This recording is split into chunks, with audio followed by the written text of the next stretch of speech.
Hoy creo que es el último día que me tocará estar aquí al frente del programa sola, porque mañana ya vuelve nuestro querido Diego Marini también para formar parte de esta dupla. Lo extrañamos bastante, él se tomó unas merecidas vacaciones y tenemos que continuar hablando un poco de toda esta realidad que nos afecta como país. Parece muy lejana la palabra corrupción, pero una vez que la corrupción afecta directamente a nuestras vidas, es que nos damos cuenta, en este caso, de cómo puede llegar a cambiar no solamente la realidad social de todo un país, también las vidas de millones de paraguayos y paraguayas.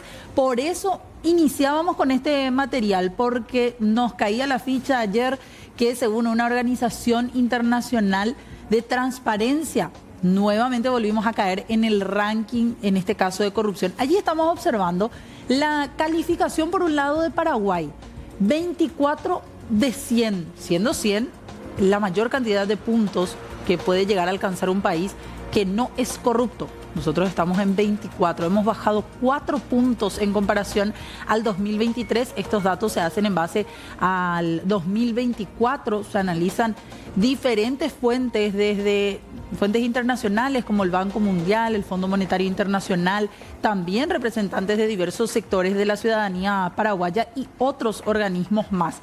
Y esto nos hace ver que en los últimos años nuevamente se registra una caída y somos el segundo país más corrupto de Sudamérica, el quinto en toda América, y sí, a nivel mundial ocupamos unos lugares más abajo en definitiva, y llegamos a alcanzar el puesto 149 de 180, recordando que los últimos países son los peores calificados en este ranking. De eso queremos hablar, de corrupción, de cómo está nuestro país en un momento sumamente sensible también sobre este tema. Por eso ya queremos saludar a la ex senadora Katia González, que nos acompaña. ¿Cómo le va, Katia? Gracias por venir. No, por favor, gracias a vos, Fer, y a toda tu audiencia también. Un tema súper interesante, porque si ponemos un poco y traducimos este ranking en una libreta de escuela, entonces tenemos que nosotros estamos aplazados. Si una libreta que tiene del 1 al 10, donde 10 es sobresaliente y 0 es aplazado, nosotros apenas tenemos 2. Es decir, estamos aplazados en una materia que es sumamente delicada, pero hay que poner en un contexto. ¿Qué significa un país que tiene una nota 2? Sí. Una nota súper aplazada, que tiene que repetir el grado. Eso significa muchas cosas para nuestro país. En primer lugar, significa que nadie va a venir a invertir en nuestro país. Sí. A pesar de los esfuerzos que hace nuestro presidente viajero ahí y cuenta en el mundo, la gente se le ríe, porque los verdaderos inversionistas toman en cuenta estas calificadoras para ver si un país es seguro o no. Y nosotros estamos aplazados. ¿Y cuáles son los puntos focales que señala el informe? En primer lugar, la infiltración de nuestras instituciones por el crimen organizado. Que eso que parecía un mito del Pombero y del Yacyretá, en estas últimas semanas, en estos 9 días, hemos visto que es realidad. Como por WhatsApp, ni siquiera es una inteligencia o una ingeniería para mensajes cifrados, así mismo, sino que estamos hablando de que personas que ocupaban altos cargos gerenciales por WhatsApp manejaban expedientes que tienen que ver justamente con el crimen de frontera, poniendo en riesgo a operadores de justicia valientes como Marcelo Pecci, donde hoy vimos que en realidad si tendríamos que describir sus autores morales, advertimos que mucha gente es autor moral del asesinato de Pecci. En estos chats lo revelamos, cómo él era digamos, la persona que era indescifrable, la que no era accesible. Que era hasta que Argel, más o menos. Era Argel, ¿verdad? Utilizaban en realidad un calificativo en guaraní, que es muy común para aquellas personas que marcan una distancia en su trabajo profesional. Entonces, esto es lo que nos trae atraso. Y el atraso es falta de oportunidades. El atraso significa que vos, doña, don, que estás en tu casa, no vas a tener nunca un transporte público digno, no vas a tener oportunidades para trabajar, sino que cada vez tu trabajo va a estar más precarizado. ¿Por qué eso? O sea, eso es que muchas veces cuesta como que bajar a tierra.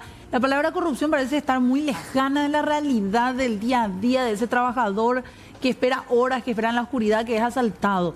Pero ¿cómo podemos acercar ese concepto, Katia? Y únicamente bajando a tierra los conceptos. La corrupción no dice nada si es que nosotros no logramos que la gente se empodere del concepto y que vea esto realmente como sinónimo de su atraso. ¿Cómo nos afecta? Como sinónimo de tu heladera vacía, don y doña. Porque en un país que no tiene, digamos, las condiciones para ir progresando y que cada uno de nosotros pueda desarrollar su proyecto de vida. Algunos serán estudiantes, otros serán trabajadores, otros serán amas de casa, pero todos necesitamos seguridad para poder ir progresando. Esos emprendedores que hoy están manejando un Uber y sin embargo a la noche son asaltados, se debe al grado, digamos, de corrupción que hay, porque ese grado de corrupción es sinónimo que en lugar de que las fuerzas del orden y de seguridad, que la policía en síntesis esté ocupada de brindarte seguridad, haya sido que ellos están negociando y están viendo cómo van a abrir las rutas del narcotráfico, ellos están ocupados en cómo van a transar con los narcotraficantes,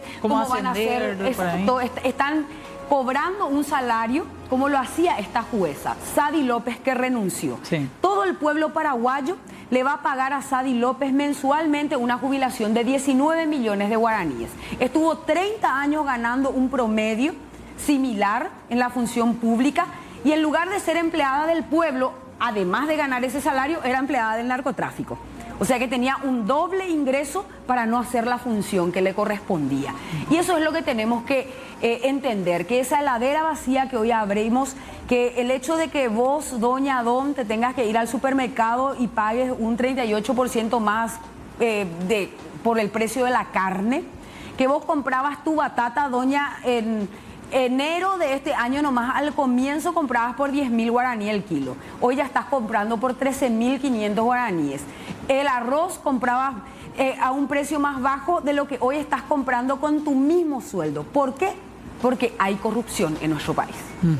Ahora, viendo un poquito de ese análisis y yendo hasta más lejos, tenemos parte de lo que decía, estábamos hoy en comunicación con Ezequiel Santagada y él analizaba desde el aspecto que vos mencionabas primero, Katia, que era la cuestión de la inversión, de la plata que nos puede llegar a entrar de afuera si es que mostramos una imagen de país serio directamente. Y queremos compartir, tenemos la entrevista que le hacíamos vía Zoom al abogado Ezequiel Santagada, que nos explicaba un poquito en qué parte estamos parados.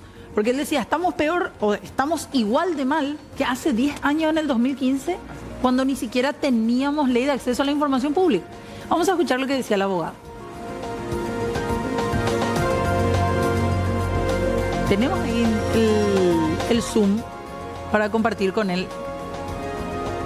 2014 a 2016 Paraguay había mejorado 6 puntos, lo cual es algo significativo. En este último año bajó 4. Esto implica que bueno, no se han hecho, o en realidad los esfuerzos que se han hecho para combatir la corrupción no han sido efectivos, ¿no? Porque se percibe que hay más corrupción que antes.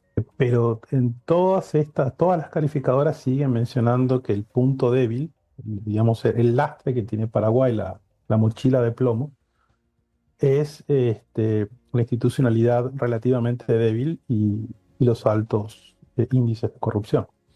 Y estos dos índices influyen directamente en la elaboración de las matrices que tienen en cuenta las calificadoras de riesgo. Esto no es una buena noticia para el país. Este índice es un prerequisito, es una condición necesaria, aunque no suficiente, para que el país pegue un salto importante en la inversión extranjera directa y por lo tanto en el crecimiento de su economía y un mayor empleo de mejor calidad para la población, ¿no? No es que por esto no se va a alcanzar el grado de inversión, pero sí es una señal que no ayuda.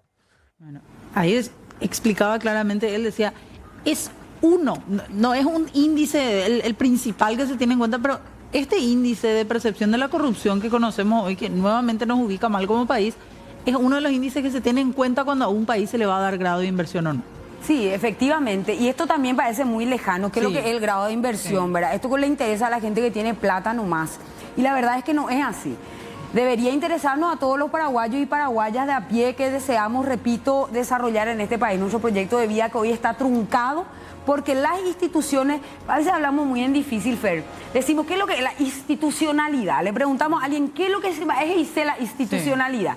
Y no es otra cosa que aquellas instituciones cumplan el rol para las cuales fueron, digamos, diseñadas. Es decir, que cuando te vayas a un hospital haya medicamentos, cuando te vayas a la justicia encuentres una respuesta, cuando te vayas a la universidad realmente tengas las oportunidades, igual que los otros, de estudiar, cuando te vayas a buscar un trabajo en la función pública puedas acceder sin otro mérito que no sea tu capacidad e idoneidad, que no necesites acostarte con nadie para conseguir un empleo, que no necesites ser padrino, hijo, amigo de algún político para que tu carpeta pueda estar encima, que el acceso a la tierra realmente sea un requisito, que podamos tener todos los paraguayos sin necesidad de recurrir a un presidente excepcional, al vicepresidente de la República o a ningún otro actor político. Eso es la institucionalidad. Por ejemplo, que el Ministerio de Obras Públicas y Comunicaciones construya las rutas, que tu municipio te arregle esa calle, ese camino para que vos puedas transitar libremente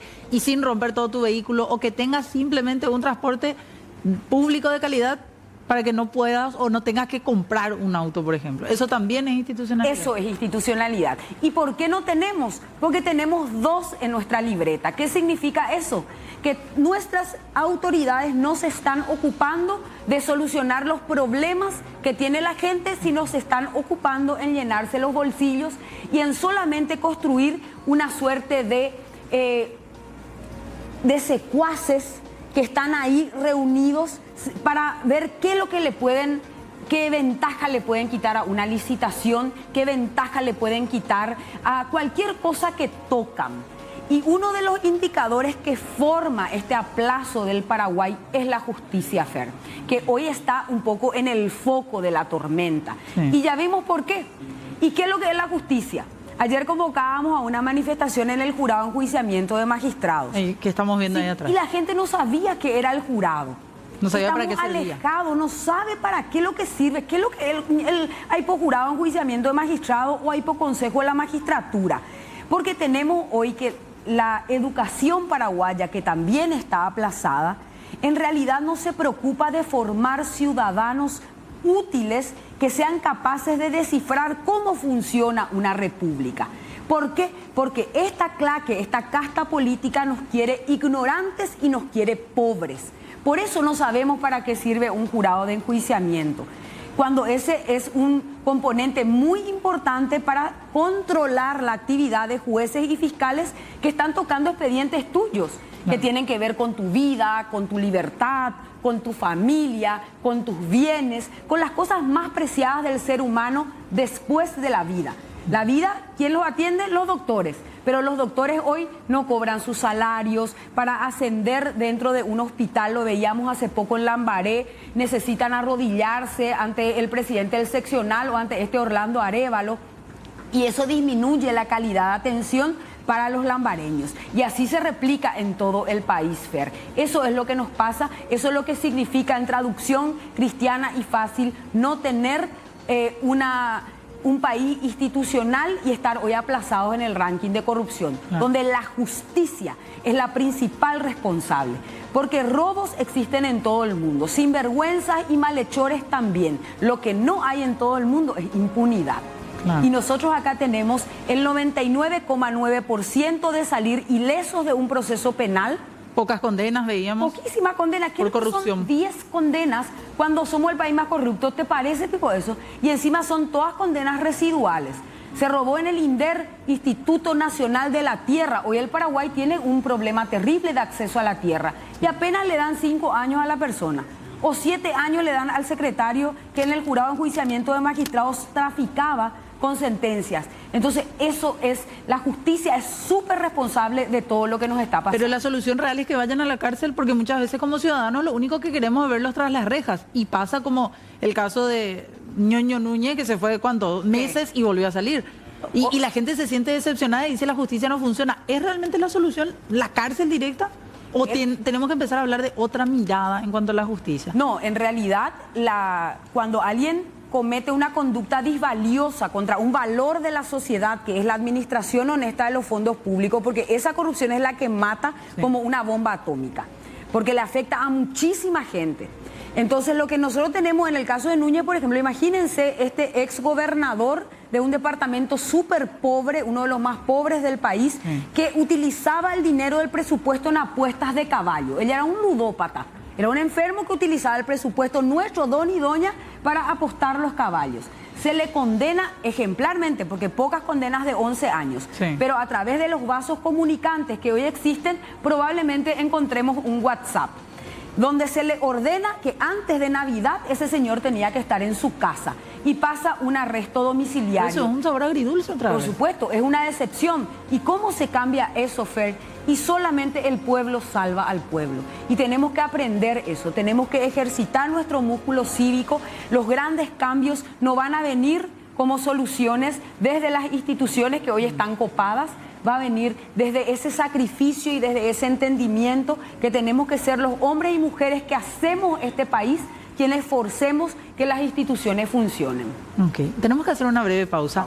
A la vuelta seguimos hablando de este tema. Vamos a estar viendo también qué es lo que evalúa esta Agencia de Transparencia Internacional, esta organización, para decir, hoy Paraguay es el segundo país más corrupto de Sudamérica y el quinto en toda América, que publica una organización internacional de transparencia internacional precisamente, en donde nos habla de que Paraguay está todavía ubicado por tercer año consecutivo como el segundo país más corrupto, siendo nada más y nada menos que el primero Venezuela, el segundo ya nosotros a nivel Sudamérica, el quinto a nivel América en general. Tenemos una puntuación que fue degradándose, pero queremos saber qué es lo que analiza esta organización internacional al momento de decir, este país tiene mayor nivel de corrupción, este país descendió en su nivel. ¿Qué tipo de corrupción mide este índice? Uno de los aspectos, el soborno. También la malversación de fondos públicos. Y en este punto en particular me quiero detener, en estos dos puntos en realidad, antes de irnos al siguiente, porque dice funcionarios que utilizan su cargo público para obtener lucro personal sin afrontar las consecuencias y capacidad de los gobiernos para prevenir la corrupción en el sector público. Son algunos de los aspectos, Katia González, que analiza esta organización. Sí, efectivamente, y para que la gente se haga una idea, ¿cuál es el nivel de malgasto? Es decir, el malgasto público que justamente va a parar en sobornos, en funcionarios públicos que utilizan el cargo para su beneficio, según el Banco Mundial y otras organizaciones, es de 2.000 millones de dólares. Lo que nos endeudamos en pandemia, don y doña. O sea que esa plata es la que se va a parar en manos que es plata que nosotros pagamos y que significa cuanto menos una ineficiencia en los servicios públicos proveídos por el Estado. Entonces de ese dinero estamos hablando. Hay una canilla enorme que significa el enriquecimiento de poca gente que constituyen 2.000 millones de dólares. En 5 años, ¿cuántos son? 10.000 millones de dólares. Por eso es tan lucrativo lo que vimos en estos mensajes en donde el hijo del exdiputado Gómez le decía, ya ofreciste por tu banca, le decía. Y le decía y le respondía el otro, ya. 1 o 2 millones de dólares ya le gusta. Ya me gusta este tema, me dijo Hugo Velasco. Claro, ya me gusta este tema. O sea que hoy una banca, según el propios integrantes del Partido Colorado, cuesta entre 1 y 2 millones de dólares. Son 125 millones de dólares si tenemos en cuenta 125 escaños que inyecta de manera absolutamente ilícita para hacerse de un cargo dentro del Congreso. Por eso nuestra lucha es muy desigual, Fernanda. Aquellas personas que queremos llegar realmente con las manos desatadas por medios lícitos, nos resulta casi imposible competir con el dinero mal habido que inyectan en campaña para comprar una banca. ¿Y qué pasa ahí con las instituciones como el TSJE, el financiamiento político, el control que en teoría se hace a eso? Y realmente necesitan ajustar, ¿verdad? Hasta el momento tenemos controles, entre comillas, formal, que no hacen una trazabilidad real, porque una persona que declara que gastó 100 millones de guaraníes, pero hace un acto que congrega a 5.000 personas, donde se le puso transporte, ahí nomás luego ya se le fue 200 millones de guaraníes, ¿verdad? Entonces, ¿cómo se hace el control? ¿Para qué es lo que están los fiscales electorales? Si realmente no van a sancionar, porque son todos cómplices. La verdad es que no funciona la Contraloría y lo vimos hace poco cuando decía hay que hacer el examen de correspondencia del presidente de la República por su mansión de oro. Nosotros no sabemos cómo una persona en apenas año y medio de ejercer la presidencia hoy puede construir una mansión de esas características cuando en campaña decía que él era pobre, que él vivía en la casa de su hermano. ¿Y cómo de vivir de arrimado en una casa ajena vos podés tener esa mansión y te desplazás en avión? ¿Y qué decía la Contraloría? Nosotros no podemos hacer nada, porque el examen de correspondencia recién se va a poder hacer cuando él abandone el cargo. La misma cosa con Orlando Arévalo y su mansión con inodoro inteligente. Nosotros le decíamos al director de la Contraloría si esto no constituía una prueba suficiente y cuál era el rol que cumplía la Contraloría para determinar la inconsistencia en los activos del diputado Arévalo, y ellos nos decían que no, que acá ellos no podían hacer nada porque ellos no tenían capacidad de introducir esto como prueba dentro del examen de correspondencia. Es decir, no sirve para nada. Entonces tenemos un esquema diseñado donde no le toquen a los políticos. Los políticos pueden robar tranquilamente. Y una fiscalía en donde el propio fiscal general del Estado, en lugar de ponerse al lado del pueblo ante tamaño escándalo que tiene a la ciudadanía decente impactada, porque es impactante que estén manejando así expedientes judiciales vinculados a crímenes y sicariatos de frontera. Y el señor dice, nosotros estamos viendo para abrir una investigación y dennos tiempo, y nos da una cátedra de derecho, cuando lo que necesitamos es que nos mire a las caras y que nos diga, los ciudadanos no están indefensos, estamos para protegerlos. Porque ese es el rol de un fiscal general del Estado, no dar una clase de derecho a quien le importa. Necesitamos un fiscal general con coraje, que sea capaz de ponerse del lado del pueblo paraguayo y decir cuál va a ser la hoja de ruta y el mensaje que va a enviar la Fiscalía como representante de la sociedad al crimen organizado. ¿Qué mensaje mandó Emiliano Rolón al momento de cambiar al fiscal Osmar Segovia y llevarlo a Paraguarí cuando él fue el que incautó estos celulares, uno de los cuales sale ahora a estas conversaciones? Sí, efectivamente, el mensaje cuanto menos es de complicidad. Porque él decía, yo le estoy cuidando, a nosotros acá nos dijo en una entrevista, yo le estoy cuidando a esta gente, está probablemente su vida hasta corre en riesgo, queremos asegurarnos de que él esté bien, de que su integridad esté a salvo, por eso lo mandamos a otra unidad. Sí, pero acá lo que se olvida es que le mandan para Guarí, ahí le van a, por 500.000, ahí le van a matar más rápido al fiscal. Eso no es cierto, porque imagínense un fiscal especializado, que es el que tiene todo el conocimiento de una causa. Transferir ese conocimiento a una persona nueva no es fácil, porque es una especialidad. Enlentece la causa. Efectivamente. Y si es que realmente, como insinuó en un medio, el fiscal general insinuó que supuestamente estaba comprometida la independencia de este fiscal. Sí. Si eso es cierto, es más grave aún. Porque ya le parece a la policía que cuando se le pilla a un comisario se le traslada de comisaría. El comisario está ahí siendo cabrito, está ahí reduciendo combustible y en lugar de quitarlo de la policía, porque es un corrupto, resulta que lo trasladan a otra comisaría. El fiscal general del Estado hoy está poniendo en riesgo la integridad de uno de sus agentes fiscales que ha hecho una de las investigaciones más riesgosas e importantes en la historia democrática. Porque no es fácil investigar a un legislador. Más difícil todavía es investigar a un legislador de frontera.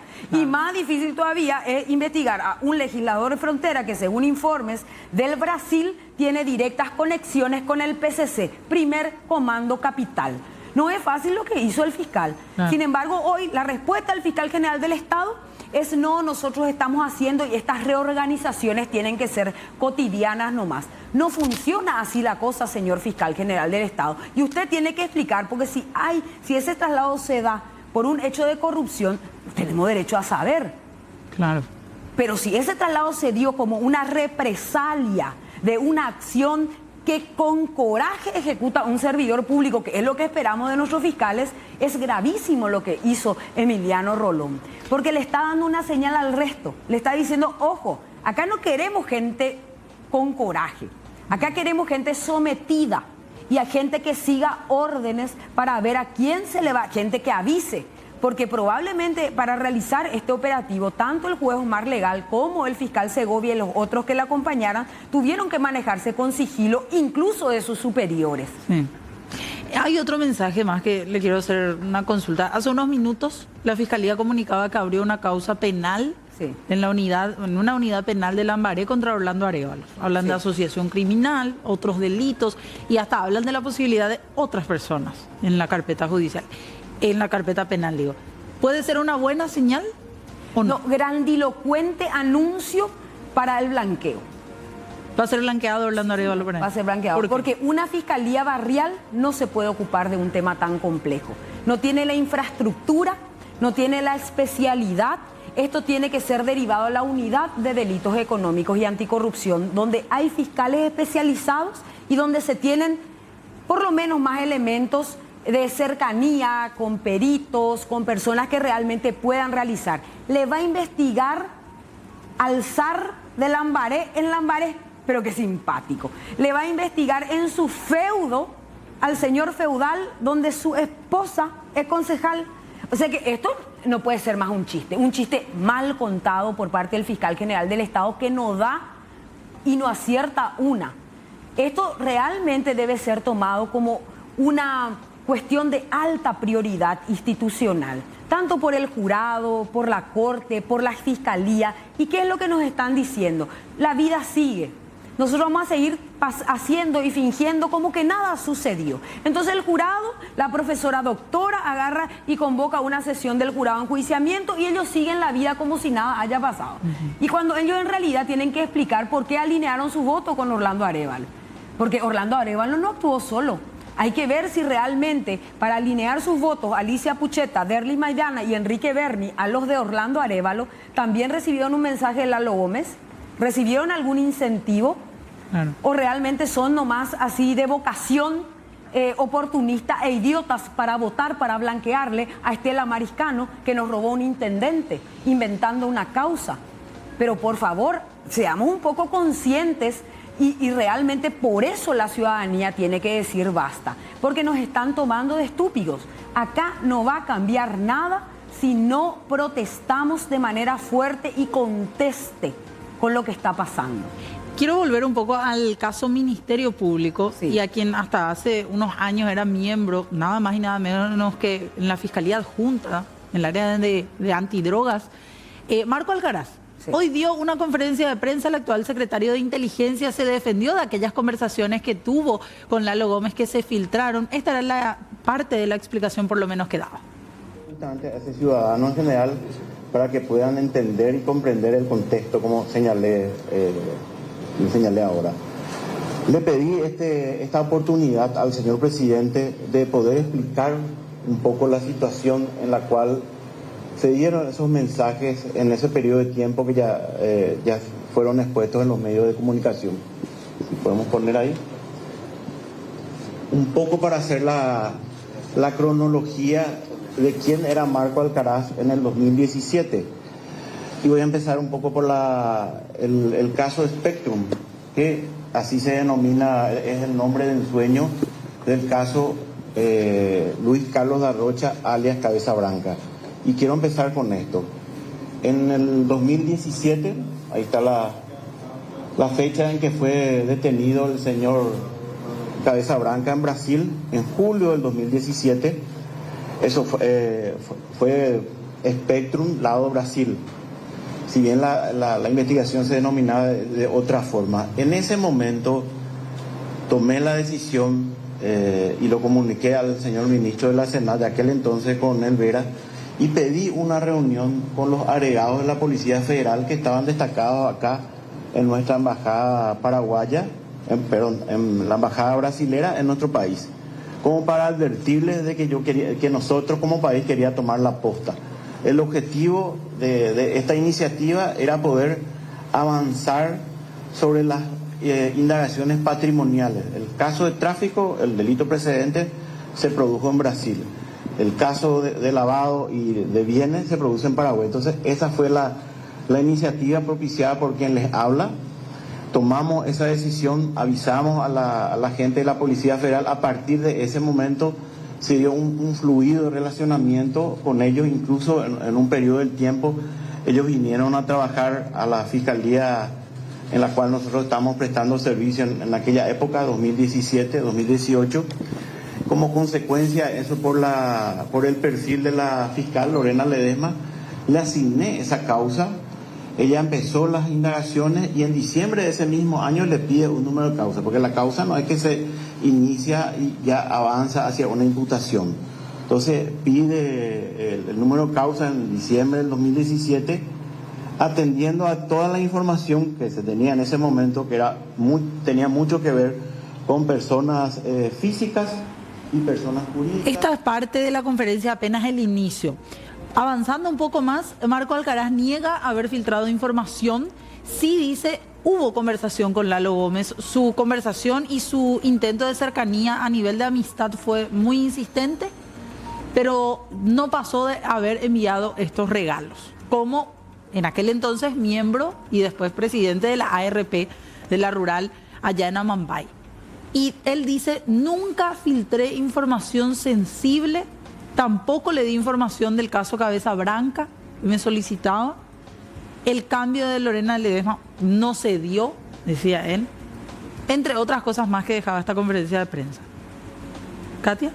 No, la verdad es que acá tenemos que nada más y nada menos que la persona que hoy maneja toda la inteligencia institucional del Estado paraguayo, hoy está sospechado de tener vínculos con una persona que directamente tenía contactos con el primer comando capital. Y viendo un poquito, ¿podemos volver a ese chat que teníamos ahí? Sí, le facilitó reuniones, o sea que no es cierto. Ahora salí de la casa de Marcos, dice, 28 Sí, de mayo de 2019. así mismo. Feliz estoy y su hijo. Me dijo que él leyó la declaración de ese señor, que podemos quedarnos tranquilos, no hay problema, él es amigo. Me dijo que ya le sacó a esa Lorena, que ella desconfía de ella.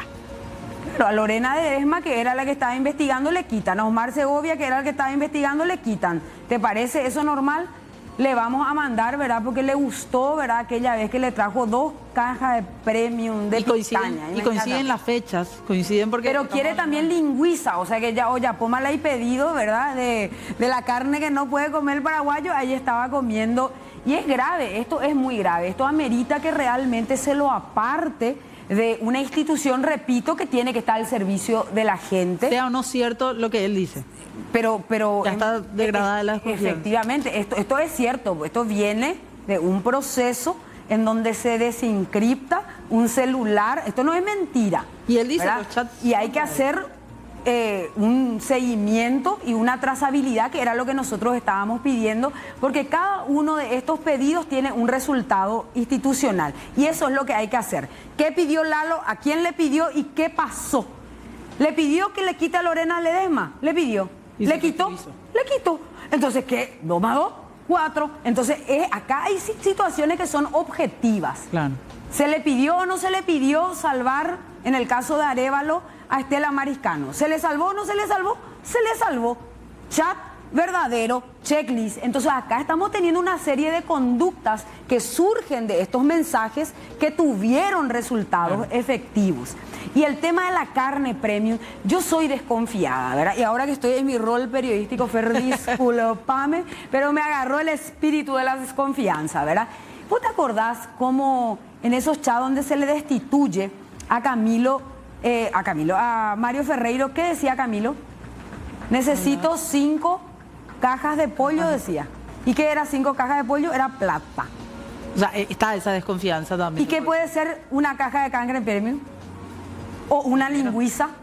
Puede ser lenguaje encriptado, claro, donde se estaban intercambiando dinero. Totalmente. Alguien tiene que averiguar, no era 5 cajas de pollo, eso era dinero, hay que darle tantos guaraníes a fulano. Y acá una caja puede significar, no sé, $10.000. Déjenme a mí desconfiar de que eso sea realmente un lenguaje, digamos, donde se esté diciendo que ya se le entregó la plata. Totalmente. Bueno, y esto hace parte también, al fin y al cabo, de los hechos de corrupción que hoy nos ubican en ese ranking en el que empezábamos nada más la conversación. Katia, sabemos que tenemos muchísimas cosas más de que conversar, seguramente vamos a hacerlo en una próxima ocasión. Te agradecemos muchísimo la visita aquí por